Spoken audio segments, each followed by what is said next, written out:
Welcome to The Michael Blum Show, where we talk about things you don't want to talk about. We talk about sex.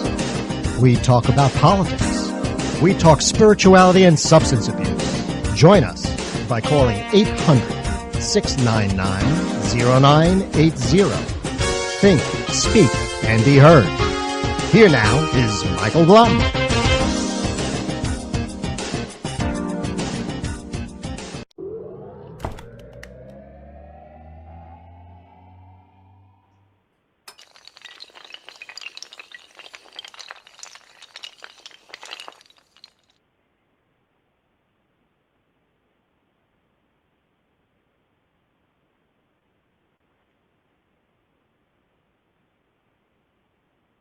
Well, hello, everybody. Welcome to the Michael Blum Show. I haven't been around for the last month or so. I was busy. I was busy in Greece.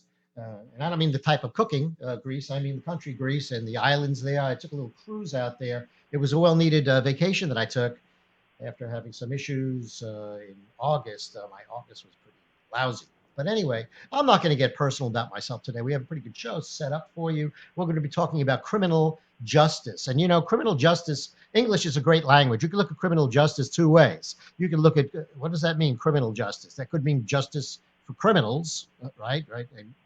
Or it could mean that the justice system itself is criminal.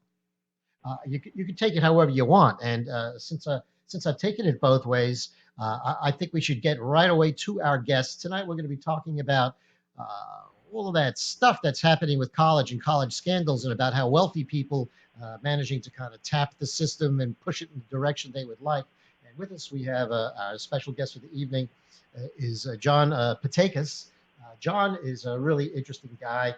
I want to just tell you a little bit about him. He's for 40 years he's had experience in the criminal justice system, and he's been working as the assistant chief probation officer at Somerset County, New Jersey, in their probation department. He's also a former past president of the New Jersey Criminal Justice Educators Association, a member of the New Jersey Patrol Advisory Board, and he's currently professor of criminal justice at Rider University.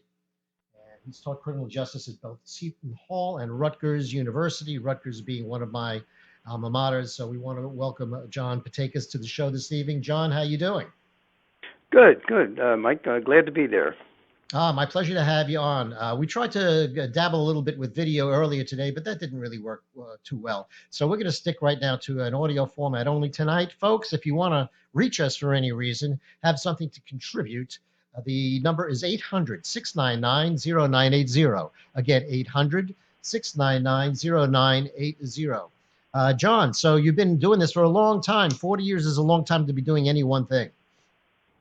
Yeah, but, it's been interesting, and in a couple different capacities, probation and then teaching and sitting on the parole board, now back to teaching, involved in a lot of criminal justice associations. So, it's been fun. Is there one thing you like better than the other? Well, it went in progression. I mean, I like the direct field contact, dealing with juvenile and, adult offenders and counseling them. And then I enjoyed the teaching to spread that information to the next group that's coming up into the field. And so teaching students now, giving them the benefit of my experience and what was helpful and worked for me, and hopefully that can help them. So I do enjoy now that. And then the other thing is clearing up some of the, I guess, I don't want to call it fake news, but facts and fictions sometimes that they hear on the news. You can call it fake news. That's okay. Well, I'll make my own term. But, like, there is no rehabilitation in prison, or once a criminal, always a criminal. Well, that's not true, and I can base it on, interviewing thousands of people in prison, So the other part is in just informing the public or clarifying to them, some of the truths and some of the misgivings also in the system, Well, I'm sure there are a lot of myths about it because it's something that always interests people. I myself, I'm very, very interested in crime. I'm very interested in violent crime also, like mobsters and all of that kind of stuff. I was recently in Sicily as part of my little vacation, and I was upset that there wasn't enough out there on the Cosa Nostra. I just want to know about that stuff. It's it's fascinating. I don't know what the fascination is. Maybe kind of similar to watching a car crash. I mean, there's something that's deranged about it. But I imagine a lot of people have a lot of myths involving the criminal justice system. Um, I'm sure you could clarify some of them Yeah. because you know that there was a big push way back in the Clinton administration to go ahead. The Black Congressional Caucus actually pressured Clinton to go ahead and make some of the laws stronger uh, so they can get some of the drug offenders off the street. And now you turn around and it's a good couple of years later, so you're almost 20 years later, and now that same caucus is saying, well, those laws were too strong, and we have too many people in prison right now um, as a result of the drug laws. So, like, one would have in their mind, I guess, that if you got rid of the non-violent drug offenders, let's take them, that would just free up the entire system. Yeah. Well, what happened was, and you're right. I mean, in the 70s and 80s, the thing was, if somebody was doing any kind of serious crime or even use of drugs, distributing drugs, let's give them a prison sentence, and that'll deter people. Well, what they found was that that got them off the street, but there's also a possibility that you become more criminalized when you're in prison for a long period of time, okay? So then you get a large repeat offender thing. So in the last 7 or 8 years, though, there's been a big move to change that philosophy, okay? And so now when, we're alleviating some of that prison overcrowding, okay? In New Jersey, for example, we went from 30,000 inmates about 10 years ago down to under 20,000. And it's not because they're letting people out of prison earlier or anything. It's just that we're doing more diversionary programs. In fact, New Jersey now has a drug court, a special judge that handles drug cases of somebody who's addicted and is still involved in crime. They'll have the opportunity to attend drug court, which means they have to go to 3 outpatient counseling sessions every week with a drug counselor, report to the probation officer, and report back to the sentencing judge. So that's 5 face-to-face contacts every week. If they follow that routine, they can kick the habit or whatever and avoid going to prison. If they don't follow that, then they may go to jail or prison. So it's been fairly successful in New Jersey, and it's helped to alleviate some of the overcrowdedness in jails and prison, but also to help rehabilitate those people and, help them with reentry and become, valuable citizens again, So there have been some good things happening. And again, so we're trying to reduce the prison sentence of long incarceration, except for the very dangerous. And there is a percentage of people that are just very violent, and they're not able, unfortunately, to be rehabilitated. But that's not the majority. 95% of the people in prison today will be released at some point. The only people that stay in prison their whole life is if you get an indeterminate sentence, a life sentence with no parole, or the death penalty. And more states are backing off the death penalty. So life imprisonment without parole is there. You're there until you die. But life imprisonment itself is like 25 years, and then you become eligible for parole. So that's the latest trend now. And of course, it varies from state to state, and some states are still overcrowded. But we've closed one prison in New Jersey a number of years ago, and they're talking about maybe closing a second one because the population is going down. So that's a positive thing. It is, I and just want to share that. you'd figure that with media being how it is, since that's a good thing, you'd never really hear about it because the media is really not interested in talking about the truth necessarily or anything that's actually good. They're looking for, Yeah, I mean, if it that's bleeds, not it what bleeds. And that's not what makes the news or whatever. So if the only place you get it, and again, it varies from media to media, and I'm not here to bash the media or whatever. I watch a lot of it myself, but if that's all you watch, it's not the complete story. So I tell students all the time, look, before you make a judgment, when you see 11 o'clock on the news, a police officer using excessive force, police brutality. Wait a minute, do you know what preceded that, and what were the real circumstances, et cetera? And until you know that, you really can't make a final decision.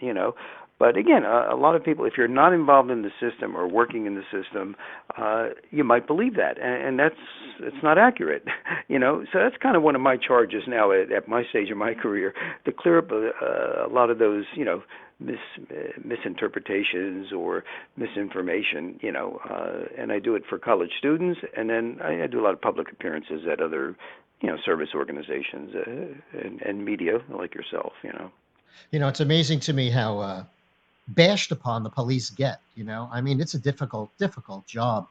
I remember the whole Rodney King thing, and there was no audio on that tape. And I could have put Right. audio to it two ways, which made him look like Rodney King was the worst, disgusting piece creature on the earth and needed to be handled that way. Or I could have put a different audio track to it where the police were horrible and should be thrown out of their jobs. So Yeah. media and all of that, it's really strange. You talked about diverginating or different. Diverting them from the system, or Right. diversionary program. Is that what Yeah, you meant? Yeah. diversionating programs, and so that was one of them that you just mentioned. Where they go ahead and they have to check in with the parole officer and with, I guess, substance abuse counselors and Right. psychologists or psychiatrists, as the need may be. Are you aware of what's happening in some of the prison systems in like Norway or in the Scandinavian countries for their less Uh, serious offenders? Yeah, yeah, and I've read and seen some stuff on that or whatever, and they try and make it more a homey type of thing, like Hmm. a group of inmates in an apartment where they do their own cooking in their cells or Hmm. whatever. And some of those countries have no life imprisonment at all because they feel that it's very hard to rehabilitate somebody after they're in prison for 30 years straight or whatever. They become Sure, prisonized. That's their sure, whole culture, sure. So they try and make it more humanistic, and they indicate, and again, I don't have all the figures, but that it has been helpful for them. So we look at that, but we're making, not to that extent, but we're doing a lot more getting to individuals as soon as they enter prison. Like let's start reentry planning for your day that you come out, because again, most of those people are coming out at some time, whether it's 2, 3, 4, 5 years from now, 10 years from now. The majority are coming out. So you got to think about, what do we want coming out after 7, 8, 9 years in prison? All right, where you're in that confined environment with a variety of different people, some with more serious problems or whatever, and we offer the high school diploma. There's even college courses offered for certain inmates in some of the prisons within the state. Okay, vocational training, prison industries, which is a separate unit of the prison system, where they make all the prison uniforms, they make the desks, they make the license plates in New Jersey, they make the road signs. But in addition to that, they're learning some kind of marketable trade. So we're starting to put more emphasis on that than in the It's past. I did an interview with a young lady who is probably in her 50s, mid 50s, approaching 60s. She spent her whole life in prison, not for major stuff, but for theft and being in the wrong place. And she continually goes back and back and back. When I interviewed her, I asked her last time she was in jail, and it was like a few months earlier. And I had asked her about rehabilitation. And I said, "Does rehabilitation work?" And she pretty much said, "No." I said, "Look, what would you want? What do you want then? What would help set you up as to be, a valid member of society?" And she said, without like stopping, she said, "If I could just start it all over." Um, and you don't have to tell me exactly, but was it in this state or it was some other state? I think she was in Florida. I think she was in Florida Yeah. prisons. Okay. And again, every state is a little bit different, and I can't speak about all the different programs. But let me also back up and say one thing, that it really starts with the motivation of the inmate who's in prison. You know what I'm saying? Hmm. Look, none of the some are nicer than others. Some are air conditioned. Some are not. Some have more facilities. But the bottom line is, you're confined 24 hours. They're going to tell you what to do, when to wake up, when to go to lunch, when to go to recreation, etc. There are gang members. There are other groups in there that want to take advantage of you, etc. But in spite of that, if you're motivated, from what I've seen over the years, and I've interviewed over 7,000 people in prison, that they can turn it around. Okay, there's a library and a law library in every prison. That has to be by statute. Okay, there's a variety of counseling programs. All right, they're voluntary. All right. Anger management, behavior modification, parenting skills. You don't have to take them, but take advantage of every single program. If you're in prison 7 or 8 years and you don't have a high school diploma, that's your fault. They offer the GED, the equivalency, okay? You can study for it. You can take it over and over again until you get it. So when I look at somebody in prison who's been there 7 or 8 years, and I look at their record, and you didn't go to any programs, why didn't you go to any programs? well, I thought it was a waste of time, or I don't really have a problem, or whatever. Well, that person wasn't motivated. I can Hmm. also show you those who took advantage of all those programs or whatever, and they learned a skill or whatever. They come out and they make a good adjustment. So I think it goes back to the motivation of the individual. All right. But granted, some institutions offer more in some states more programs than others. We're fortunate here in New Jersey, and that's what I'm most familiar with. That there's a variety of different programs, in all the prisons. And again, I feel the motivation starts with the individual. Do you want to make a good adjustment and take advantage of a bad situation and make the best of it? That's my findings. I'm curious how you got started with all this. Is this like a passion when you were like in Uh, fifth grade or fourth grade? Did you say, gee, I want to get into law enforcement? That's what I want. Well, I kind of always looked at like FBI and law enforcement, whatever. But back in those days where you went to the guidance counselor, my father was, you have to go to college, you have to go to college. And okay, so I went to the guidance counselor. I said, I want to go to college. He goes, what do you want to major in? And my father, and I heard about you going to Greece. I'm of Greek descent, and all the Greeks that came from Greece opened up diners. So my father had a diner. I'm working in a diner, and they said, oh, your father has a diner and a cocktail lounge. Maybe you ought to major in business. So actually, my undergraduate was in business. Hmm. Okay, and then when I graduated, my father sold the business. So I was unemployed. Somebody said they're hiring in probation. So it was really by accident, but I enjoyed the part of talking with a variety of people from different backgrounds, and maybe that came from the restaurant business because in the restaurant business you deal with all types of people. Everybody's got to eat, so you deal with all kinds Sure. of cultures and people of all the backgrounds, and I always enjoyed that. And same thing in working for the courts in probation. I dealt with a variety of different people and prosecutors, public defenders, investigators, police, state police, FBI, and I really found that interesting. I didn't want to be a police officer carrying a gun because once you carry the weapon, and that's fine, but it puts you in a position to take people's lives, but also your own life is at risk. But I enjoyed the part of interviewing and talking with those people and trying to help them through counseling, but on the other hand, if they weren't complying, then we also had to sign, violations against them that would send them to jail. So that's really kind of how it started. After 25 years or so, I rose to the position of assistant chief, and I got along good with the chief, but the chief was not going to retire anytime soon. And I was teaching at a community college part-time, and I was enjoying that. And so I said, let me see if I can, change careers now and go into teaching. And fortunately, I got a position at Seton Hall University and ended up teaching there for 20 years. Uh, and also during that time, I got appointed as an alternate to the state parole board. It's a governor's appointment in this state, and it's a 6-year appointment or whatever. And there, your role is interviewing inmates in prison. You do it in pairs of 2, and then you decide between the both of you who should be paroled early and who should, be returned because they haven't met, the criteria for release.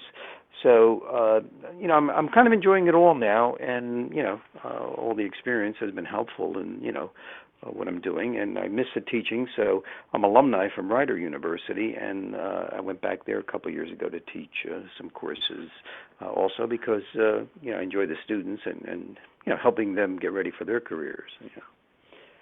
Well, it So sounds that's like so you're kind of like a Pinto working your way up through the system once you got into it. uh, yeah, That's and an old a lot of it term, was just you know. Folks out there, knowing if you don't know what being. that means, go ask your parents. They'll tell you Yeah. what that is. But anyway, yeah, it's good, and and I don't have no time frame in mind. I mean, I'm enjoying what I'm doing, so and then also doing these type of shows with the media, because again, I enjoy like just letting the public know, based on my experience and findings, what I think is helpful and what's working, and maybe what's not, working so well. Sure. Now, when we talked a little bit earlier, I quoted my good friend Abby Hoffman, God rest his soul. Uh, the whole Chicago 7 thing always like fascinated me. I remember reading the transcripts from those court hearings, and it was unbelievable what went on there. I mean, people thought that the O.J. Simpson trial was pretty nutty, but this took the cake. But one of the things I remember, I'll say the quote again, was he said that in the halls of justice, the only justice is in the halls. And I was curious how you felt about that statement, because it seems to me that our country's supposed to be built on equality, and I quite frankly don't believe in it. I don't think I'm equal to you. I don't think you're equal to me. I think we're like different fingerprints. I think you have your assets that are good, and it's going to get you into certain places I can't. The same thing with me. Um, I don't have the same access to health care as, let's say, Bill Gates would. I mean, I don't. I don't think anything is really equal. I think even when they say equality under the law, I think that that's nonsense. Clean that up. Well, I mean, and you got to remember, I mean, the system is run by individuals, okay? And so, I've worked with a number of different Superior Court judges when I was working for the courts or whatever, and they all have different personalities. So it's like you and I, if we went to law school, passed the bar, and got appointed as a judge, okay, so you're now the education, you have the education and the qualifications, but you still bring along your philosophy, your thing. So I worked with some judges who they seemed to be heavy-handed and always go for the extreme, punitive sentence, all right? I worked with other judges who were more social work oriented and seemed to want to go more toward the counseling thing. Now, was that illegal or wrong? No, I mean they're guided by sentencing guidelines, and Mm-hmm. if you do something too erratic, it's questionable. You can be overturned or whatever. So you bring your philosophy along with it. Yeah, So when you say equal justice, a lot of it, obviously, the judge makes the determination. Prosecutor has a big say in that, obviously. The relationship of the judge and the prosecutor is critical. The relationship of the judge and the defense attorney, okay? Mm-hmm. And that's why you may have heard that, if somebody's pending court or whatever, it's always good to get an attorney who's been practicing in that county court. He knows the profile, the culture, the judge's demeanor or whatever, as compared to bringing in somebody from the West Coast out to hear your case. So it may seem like a lot of times it doesn't seem like justice, but again, what I'm saying is that these people are personalities, and you bring your own philosophy to the position. Now, again, as long as it's not illegal or completely irrational or whatever, and then there are checks and balances too. I mean, if a judge does something really somewhat erratic, there's a judicial review committee. He may either be assigned, he may be put on leave for a certain amount of time, and if he's convicted for something, he will go to prison, and I've seen that happen too. So the other It thing I sounds can like you. say is, It's funny. It well, sounds like sorry. you're describing pretty much like a community of uh, of criminal justice professionals, and I'm thinking of it more like Oh, you go to Burger King. yeah. The Whopper is $2. I don't probably dating myself. The Whopper is $8.20. I don't eat that stuff. So like in my mind's eye, you committed this crime. This is your sentence. Period. There's no Right. discussion. There's no deliberation. There's no talk. It's not you were a nice guy. You were poor when you were a baby. You were so super rich you had no idea what you were doing. To me, I look at things as being cut and dry, and I guess that Um, truly is not the well, case. I mean, not that's um, not really. I mean, on on the indictable county offenses, meaning that something that would qualify for prison more than just a county jail for a short sentence.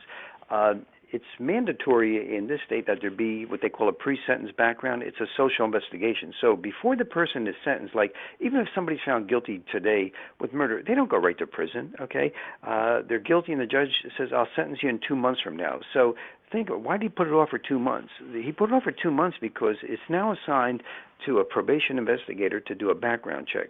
So he or she will look into, from the time they were born, any prior record, how did they do in school, any psychological problems, what was their home life like, did they have any kind of drug problems. So there is a whole social background that goes to the judge before sentencing, so he or she knows a lot more about that individual, all right? And so that has impact on what the sentence is going to be, all right? But really the two determining factors are the crime and your prior record, okay? And of course that social background thing. So when you see, people who are going to prison for a long period of time, that's usually not the first offense, unless it was a murder or a very serious violent offense. Okay, they probably got warned first, and then they got what they call pretrial intervention, which is if you've never been convicted of anything, and you agree to be on light form of supervision for like 6 months to a year, it would be dismissed at the end of that time. Okay. Then the next step would be probation, and you're supervised by a probation officer. And then you may get probation and conditions. Then you might get boot camp. So it's not just that, in many cases, they've been given a lot of different opportunities before they ended up in the prison, unless it was a very serious offense first time around. Yeah, I'd Now, imagine of that course, if you did something really terrible, then yeah, I mean, first-time murder, you're going to prison, first yeah. time or not, even if you never had any diversionary stuff, But again, some states have a more punitive, outright. I mean, why are there still executions in some states? Well, some of the states feel that that'll help deter crime, but most of the research shows that that doesn't really prevent, a reduction in murder rates. I mean, the average criminal doesn't stop and think, well, let's see, does this Sure. state have the death penalty? I'm Right. not going to do this because, they're either high on drugs or, addicted to something, and they're just looking to, burglarize and get money so they can get their next fix. Yeah, it's like if you have to think about whether you should murder someone or not, you got some serious problems. It's not like oh gee, one of the commandments is don't murder. I'm going to forget that mass murder I was planning. It says it here.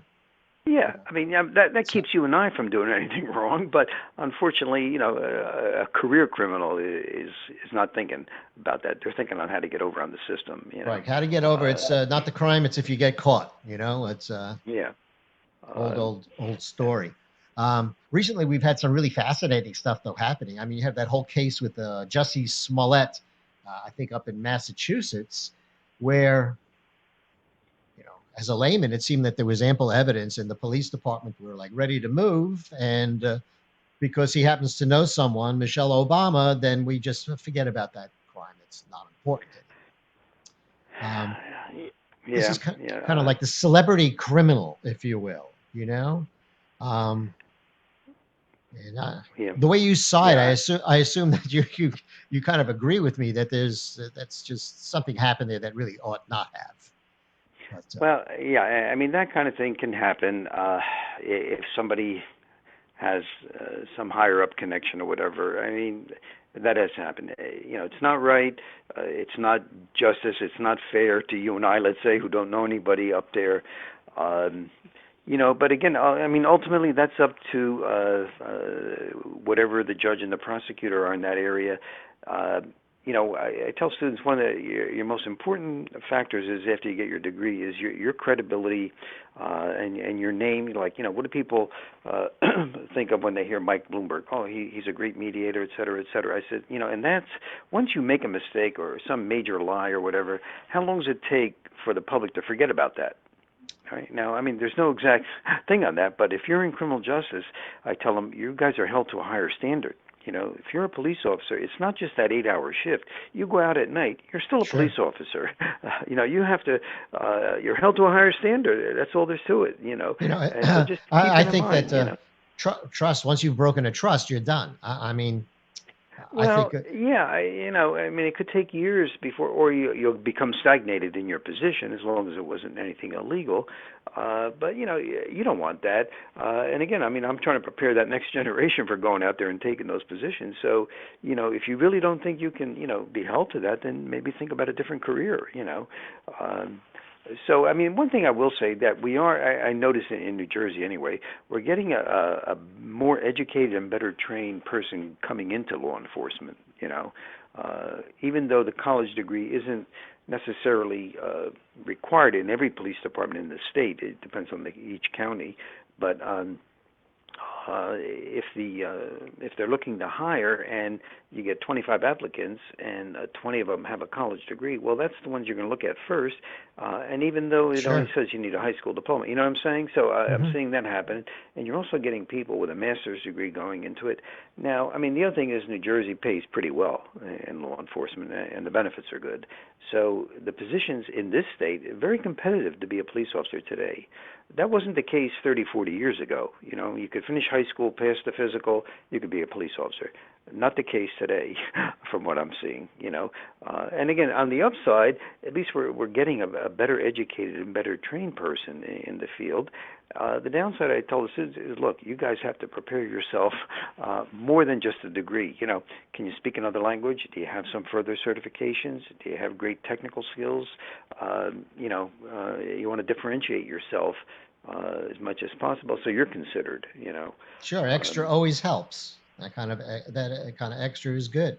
I have to tell you, I've been looking for some part-time work as a dentist. I'm a semi-retired dentist, and there are a lot of oh, places, down here in particular, that forget it. I mean, if you don't speak Spanish, you don't have the job. right, Period. right, That's yeah, it. I find it unfair, definitely. but that's just how it is.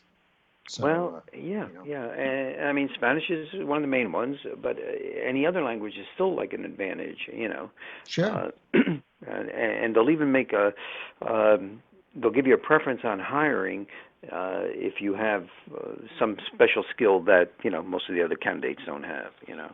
Uh, so like I said, I mean, I think positively of the system, and again, it varies from state to state. But I'm seeing a lot of positive changes over the years. When people say, "Oh, the criminal justice system is broken," no, it's not broken. It's not perfect, but no system is perfect. Sure. Whether it's private enterprise or not. But there have been a number of improvements. And like I said, I guess when you're older and you've been in the field over 40 years, when you look back at how things were 40 years ago, and when I look at it today, it's made a lot of positive moves, and there's still room for improvement.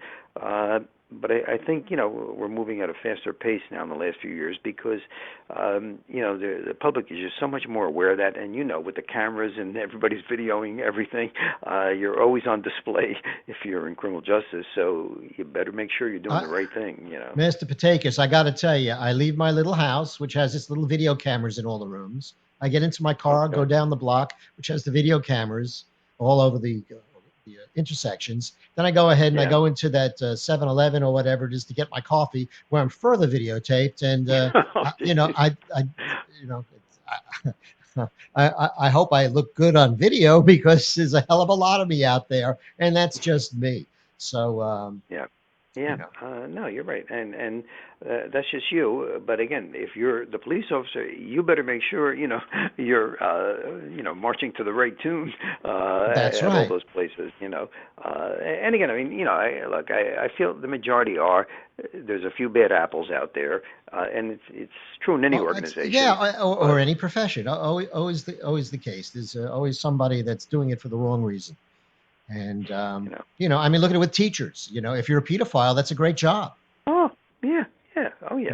So Teachers and the ministry and judges and prosecutors. I mean, I've interviewed people from all those walks of life that ended up in prison. A small number of them, but they made the mistake or whatever, and um, yeah, but that's what like I happens. said, I interviewed a rabbi who was arrested as a pedophile. I thought that was pretty interesting.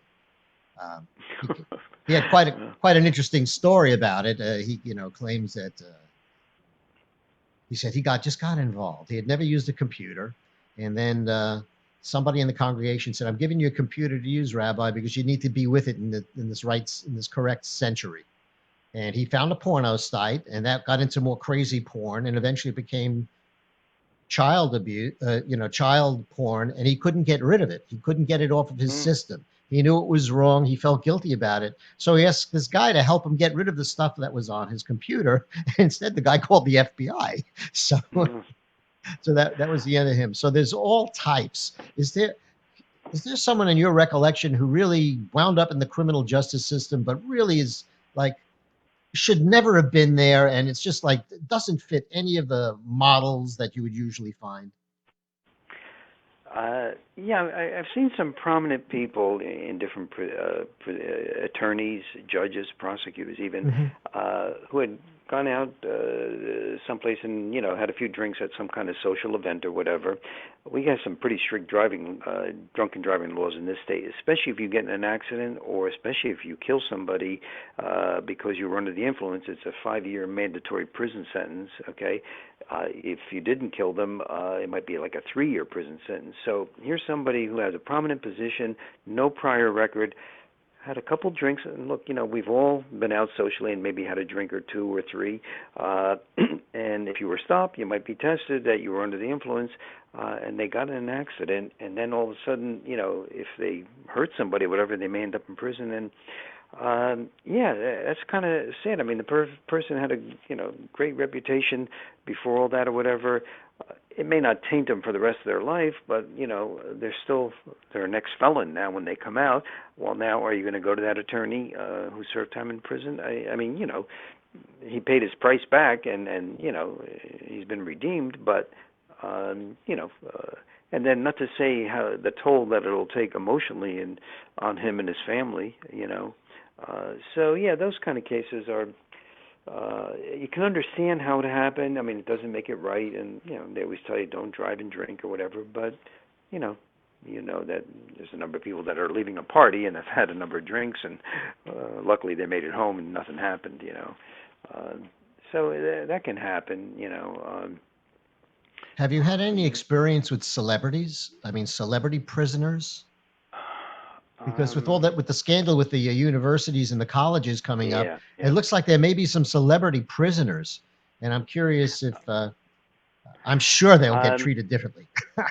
No question. Well, what happens with them? Well, they have a federal crime too, so they're going to a federal institution, and they're classified before that, and so now most of them, from what I can read, what I've read so far, they have had no prior record, and they're not physically dangerous or violent to anybody. Okay, it's a white collar crime, so to speak, of what they did. All right, Hmm. so when it comes to classification, before you go settled into a prison and where you're assigned, you're usually classified low, medium, or high risk. So they're usually low risk as far as any violent kind of thing or whatever. So they're going to be put in a less secure facility or area of a prison as compared to the person who's a murderer, or very violent Sure. type of thing, But the bottom line is they're confined to that place 24 hours a day. We're telling them what to eat, when to get up, what to do, what workshops to do, mop the kitchen floors, clean the bathrooms. It's punitive in one respect, but it's also prisoners do have to be treated fairly. Also, they have to be treated humanely. It's not like it was years ago. They were abused physically, perhaps even sexually, not given the right food, etc. They have to meet certain nutritional requirements, whatever. So there's a whole type of protocol. But again, those type of celebrity ones usually are not dangerous as far as the violent part for the most part. So it may seem like they're being treated easier or whatever. They're not in a maximum security prison with lifers or whatever because, well, they would be destroyed in that kind of setting. You know what I mean? They would be Hmm. targeted. Remember, you also have a right. If you're the superintendent of a prison, it's your responsibility to keep them safe while they're in there. And if you expose them to some kind of danger, you can be charged, and also there'll be civil suits against you in the prison. So that's kind of what's all behind it. But probably the worst punishment is it's not the 12 days, or most of them are getting short sentences. But now it's the emotional state afterwards. Now you are a popular celebrity.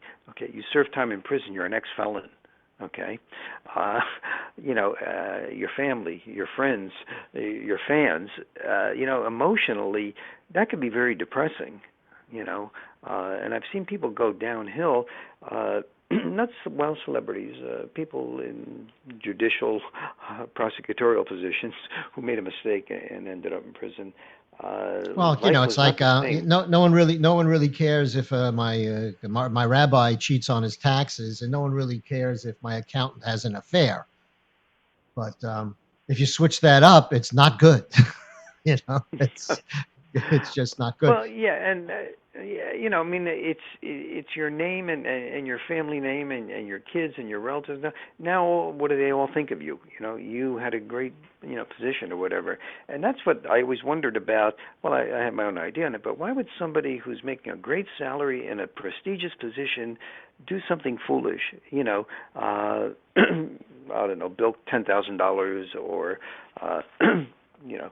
Uh, frequenting prostitutes or whatever, when you had a great position, a lot of money, a lot of prestige, and all that, and that all goes down the tubes in many cases. Yeah, But yeah. I think it's like they think they're above the law, or they won't get caught, um, or sometimes they have a drug or an alcohol problem, and they had to bilk extra money because of that. But it's still no excuse. Um, Yeah, I but mean, again, I think it's yeah. because people are people, and there's some people that basically have their issues.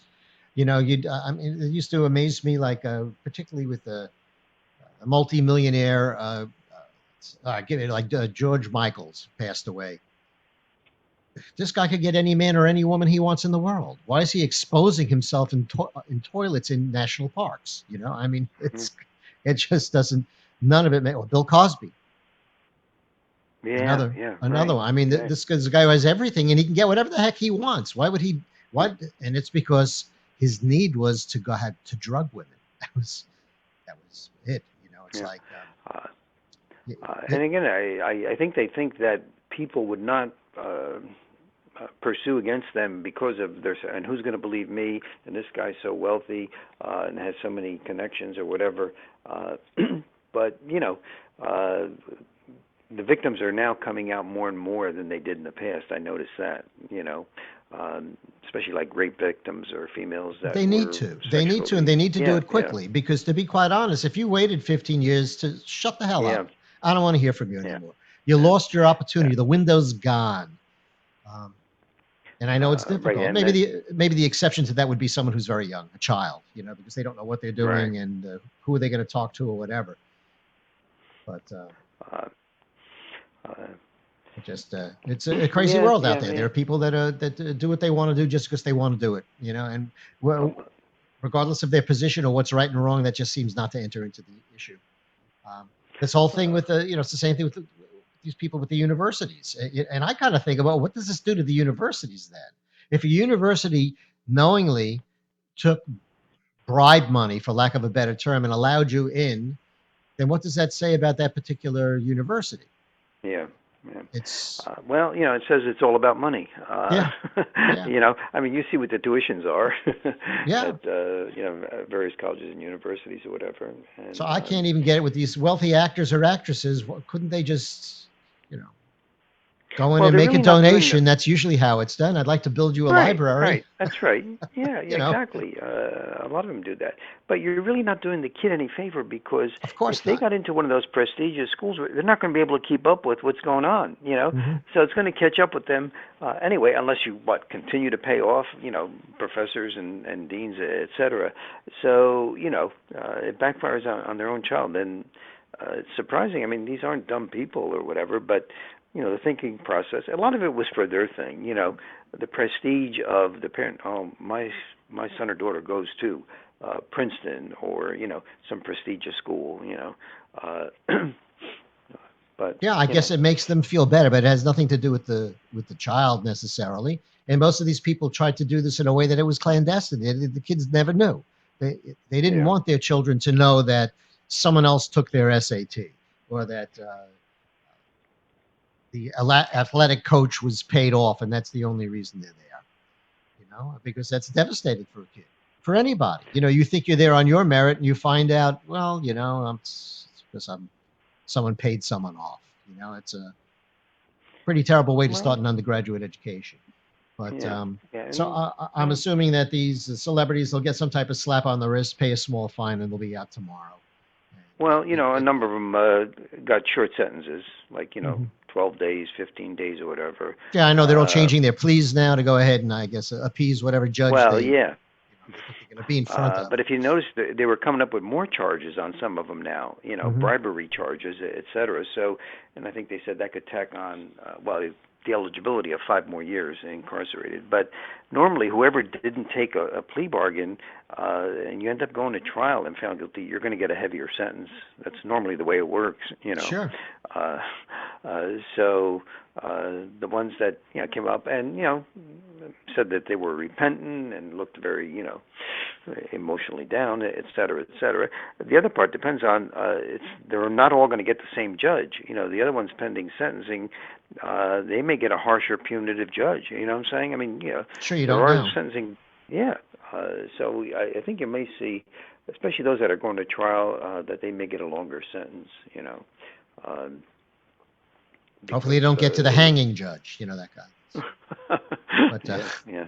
I'm curious what's happening legally with the universities. What we don't hear about them at all. We don't hear about Yeah. UCLA, or are they being sued? Are they losing their tax deferred status? I mean, they're part and parcel of the issue too. Yeah, because they accept it. I mean, if you are accepting something that's improper or illegal, inappropriate, there's some guilt there too. So I'm guessing that there's some investigation still going on, about that. It's not over yet. This thing is going to go on for a while, and there may even be more defendants. It seems like there's more and more people being charged, from day to day. Because that to me would be the place to go to, particularly the government would be to make sure that the colleges never do anything like this again knowingly. And I know that some of the colleges, they didn't know it was a faculty member or something like that. But again, because they're not elevated to that wonderful, wonderful celebrity status, no one knows about them. They're not reported upon in the news, and no one knows what's going on. And if they are, it's a two-sentence statement, maybe in the middle of a news report, or someone there, or the coach, the soccer coach there, who's now going to go to jail also. But it's interesting to see what will happen with that. But to me, wealth really, really helps. This is kind of like my opening statement to you, is that things really, there is no true, well, there's justice, Well, but there's no equality necessarily in justice. Well, what happens is the very wealthy people. Here's one of the differences in the system, that they can get a team of attorneys. You can get 3-4 top, like O.J. Simpson did, and a number of other celebrities. You get a team of top-notch attorneys. Okay, whereas the other person from the lower economic strata who can't afford an attorney gets the public defender. Mm-hmm. Now, the public defender, and I always went to their defense. They're really good because they try most of the criminal cases. Most of the people in prison have been represented by the public defender because they're from the lower income strata. They couldn't afford their own, but the state has to appoint him a public defender. The public defender is overworked. He's a state employee. He won't have the staff that the private one who's making a lot of money can do. So that's where it makes a difference. So if I have 5 attorneys, 5 top-notch attorneys representing me, I can find all kinds of previous cases, all kinds of other types of ways to get a better presentation. If I'm the public defender, I'm overworked with a large caseload, so I'm trying to plea bargain everybody. I just don't have the staff. So that's where I think it makes a difference too. Wealthier people can afford the higher-priced, high-level attorneys. So I don't know. The answer is then maybe we should hire more public defenders. To make it fairer for somebody who's from maybe create some type of incentive for people who are really smart in major law schools coming out to go ahead and do that for a while. Well, yeah, but they do that in medicine money. all the time. They do that in medicine. I know it's not a lot, no money in it, but they do that. Yeah. Quite often. No, that's a good idea. But I've talked to students that went to law school, and they're coming out and they say, "Geez, I have so much debt or whatever. I just got to get the highest paid position." So even though the public defender thing, and it's a great training ground for criminal court because they're representing most of the criminals. But and there's probably a few that would do that. But no, you're right. That's a good way of helping it out, and maybe even a contingency. You take some of these colleges that were doing this nasty stuff, And you tell them, well, look, if you're going to admit a student to your law school, they have to agree that they're going to do this for 2 years once they graduate, or something. I Uh, mean, there yeah. should Oh, be a way yeah. to do it. I know they do it with medicine, and again, a lot of people don't hop onto that either. But if Right. you're Right. people will pay for your degree if you will promise to work in certain areas after you graduate. It seems like it's pretty much a no-brainer to go ahead and do that. But you're right. If they get out with so much debt, they need to do something. And Yeah. Yeah. trust Well, me, I that's right. know, I know. But my son's an attorney, of all things. Oh, okay. So, uh, Uh, well, so and then what happened in New Jersey, we have the highest percentage of students going to law school. Okay, and then what happens is they come out. I mean, years ago it was you went to law school, came out, hang out your shingle. You'll make a couple $100,000 a year. Well, that's not the case anymore. They either have to get into a group of attorneys. It's pretty hard to open up your own private practice coming right out of law school. So they're starting to go to other positions like government positions, court administrators, et cetera. They can teach at a university. Uh, so yeah, we have an abundance of attorneys in this particular state. So I guess. sure. My son, he hated working for law firms, and Okay. he wanted to be counsel for a corporation. So he paid his dues, and that's what he does now, and he loves it now. I mean, Yeah. it's great to hear my son, rather than complain and be worried, to tell me, Dad, no one showed up. I had a really slow week, and I really don't give a damn, because it just doesn't make a difference. So Uh, that's always a good thing to do. You have children, John? yeah, I have to. Well, none of them wanted to get into criminal justice, That was my so next question. yeah. As much as I talked about it, well, two girls, and one's a marketing director, and the other one was early childhood education. I mean, both good careers, and I never overly pushed it, but I put it out there. Oh no, we don't want any part of that. Okay. Yeah, well, yeah, uh, neither of my children did anything that has anything remotely to do with medicine at all, which is fine. Which is fine. I think there are other ways of making your money and other ways of doing it. So, Well, you you know, heard the old saying, like, if you have a job that you like, you'll never work forever. And there's a certain amount of truth in that. I mean, you don't count the hours so much or whatever if you really like what you're doing. And I think that's true. Maybe perhaps the older we get or whatever. When you first get out of college, you want to make as much money as you can because you owe money and this and that. But after a while, I think if you really like what you're doing. Then you continue to do it, and I mean, I do a lot of things for without getting paid or whatever, but I enjoy just getting the word out about the system, like we're talking now. So sure. I think you could be really masterful and do quite well at anything that you really love doing. I mean, not to quote Abby Hoffman again. I don't know why you reminded me of him yeah. again, but he said that basically your job should be like art. It should be your art, like you're an artist and you just love what you're doing. And people who have jobs that they love what they're doing, they just continue and they can flourish that way. It seems you're one of those types of people that you happen to Um, wander yeah, I into mean, I have this. to say, yeah. Friends of mine say, when are you going to retire or whatever? I say, well, I don't know. When should I retire? I mean, I'm not a big fisherman or golfer or anything, so, and I like what I'm doing, and I'm doing a couple different part-time things. Uh, and so I don't see any time frame on this. And then, I think the more you're into any field, if you have that much more experience and knowledge, and so now I'm into like, just kind of spreading the word to my students and others, and Yeah, teaching it's is satisfying fun. for me. Yeah, Teaching is yeah, fun. oh That yeah. was one of my past lifetimes I taught. Um, I may take it up again. I don't know. I'm going to try this week. At the college level or high school? I'm going to be lecturing at the dental school down here in South Florida. Hmm. So, but I was a New York City school teacher for about 7 years. I taught emotionally disturbed and physically handicapped children. And Okay, I all loved right. every single moment of it. I really did. I really did. Dentistry was a way tougher job.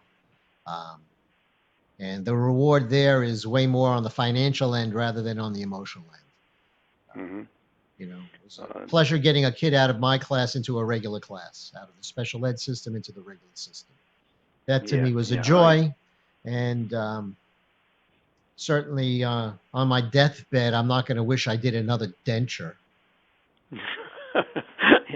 Yeah. But saving another child might enter into my thought process. So, All right.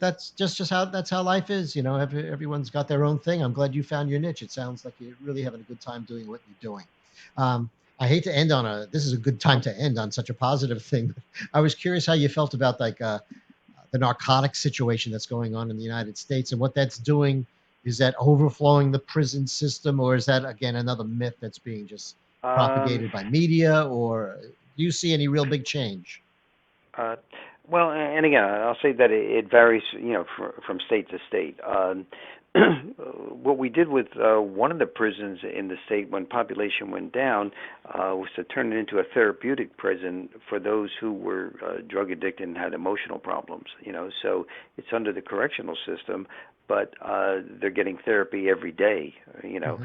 So that's been very successful. And then, like I said, the drug court is diverting those unless they don't respond to the program or they've done something really violent.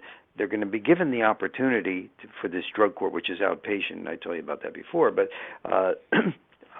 they can kick the habit and also uh, eliminate going to prison. If they do that. So that's been pretty successful. Over half the enrollees complete the program. And then maybe about a third of them, just flunk out and they end up going to prison. So that's how we're trying to address it. And then of course you got to start in the schools. I don't know if they have that in Florida. Community policing officers who are specially trained to work in the community and working with juveniles. All right. So getting into the schools early and talking about the vaping and the drugs and all that, you got to do as much preventative stuff, as you can, so they don't get to that next stage. I used to know the guy who walked down the block, the cop that walked down the block a million years ago. I'm old school from Yeah. Brooklyn, New York. So, Oh, okay. All right. so Yeah, and it's kind of built on that. Let's get the cop back into the community. So they came up with like a 10-day training program for officers, and they got to be hand-selected, ones that want to really do that. They want to get involved with the community, working with the kids or whatever. So they call it community policing in this state, and that's been fairly successful. Many of the high schools have a community policing officer full-time in the school. He gets an office and he's plain clothes, and he's involved in like the health classes and all that. But he's also there to talk to kids who are having problems. So that's been a great, enhancement to the schools and some of the problems. Catch it early. yeah, yeah. Because one of the things I noticed too, after interviewing a lot of people in prison, was that the person who was the career criminal, he didn't just turn 21 and start doing crime. When you look at his background, he started off when he was 12, 13, 14 years old. And I often thought, well, geez, if we could have got to this guy early then, maybe he wouldn't be in prison today. Maybe he Sure. would be anyway. But if we were able to get with all the resources. And so, because I worked in the juvenile section too for a number of years, and it always seemed like the adult got more of the services and the budget than the juvenile section. I guess because they were doing the more serious crimes. But Sure. if you look at the picture, maybe we should be putting more money in the juvenile so they don't get to that next step. But Well, at anyway, least you're so trying yeah, to those, address the. At least you're trying to address the issue. Like you said, people are not yeah. perfect. Systems are not perfect. Nothing is broken. It's just that that's how certain things are. Uh, if you can get up to 90% of anything, I think you've done a very good job. It's Well, oh yeah, yeah, that's hundred great. percent So is 100% is just tough and almost impossible to yeah, I do. mean, no organization, I don't think, is going to be at that percentage. No, no, So, of course not. Of uh, course not. uh, So we're coming up here on about an hour. oh, okay. If people want to learn more about what you're talking about or get in touch with you, is there a way that they can do that? Uh, yeah, I can give you my email. Well, Um, this is going out to multiple sources, so oh, I don't know that oh, you okay. you want to do. Some No, people have, but some people have a uh, book, or there may be like a hotline you can call if you're living in New Jersey in particular, or something like that. But that's okay. I don't think you should give well, out yeah, I personal mean, well, emails of it. no, yeah, you're probably right. Well, they can go on. What do you call it? I have a number of different other things on YouTube. And there may be some contacting on that. Okay. Well, But it was a pleasure speaking to you. yeah, Um, you too, Michael. If you have a minute when we're done, but if not, no problem. oh, I sure do. I'll end the show, but I'm going to keep the audio going with us. We'll be the only ones who will hear us. And Oh, okay. okay, folks, I do want to thank everybody for joining me this evening. I had a good time. I think we had a very, very interesting guest. We'll be back next week. I'm going to be doing the shows now, probably up until in and around Thanksgiving. And then I'm going to take another hiatus and we'll come back to it in a little bit. You've been listening to the Michael Blum Show. And remember, as I like to say, that everything in your life is possible. Fewer things are probable, but one thing is for certain, and that's that you're alive. So go ahead out and live life to its fullest, because tomorrow is promised to nobody. Speak to you next time.